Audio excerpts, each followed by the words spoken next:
మనం ఎటన్నా ఊర్ల ప్రయాణం కట్టినమే అనుకో, ఏనో రోడ్డు మీదన్న బస్ స్టాప్ కాడ నిలబడితే ఒకటో రెండో బస్సులు వస్తాయి. అదే బస్ స్టాండ్కు పోతే అన్నీ 1,00,000 బస్సులు, అలా డైరెక్ట్ బస్సులు, కనెక్టింగ్ బస్సులు అన్ని తీర్లే ఉంటాయి.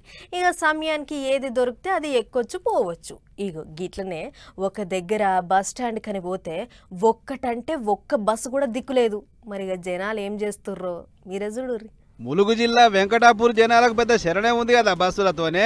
అరే ఏదైనా పని మీద బయటికి పోతే పాపం బస్ స్టాండే జైలు లెక్క అవుతుంది జనాలకు. కూసోని నడుములు గుంజుడు గంటల కమానం ఈడిగిల వాడు తప్ప బస్సు వచ్చిన పాపాన పోతలేదు. మీదంగా పంకలు లేక గరిమి ఉడకపోతే బొచ్చడు. గిట్లయితే ఎట్లా మా పుణ్యకాలం అంతా బస్ స్టాండ్లే పోవట్టే అని గరమైతురు జనాలు. అయితే పొద్దుకి జరంతా పర్లేదు గాని ఎటొచ్చి మాపడి జంపుటనే అరిగోస అవుతుందట.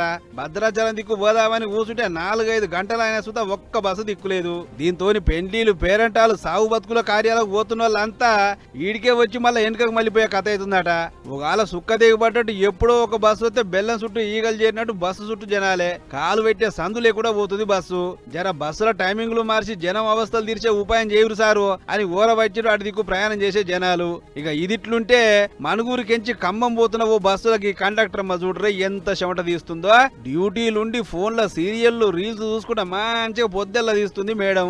ఓ దిక్కు ప్రయాణికులు ఆపురి మేడం ఆపురి మా షాప్ వచ్చింది దిగాలి అని చెప్పినా సూత ఫోన్ల మూతి పెట్టి ఏడుకో పోయినాక ఆపుతుందట. ఇదేందని అడిగితే ముందే అడగాలి తెలియదా మాత్రం అని ఉల్టా దబాయిస్తుందట.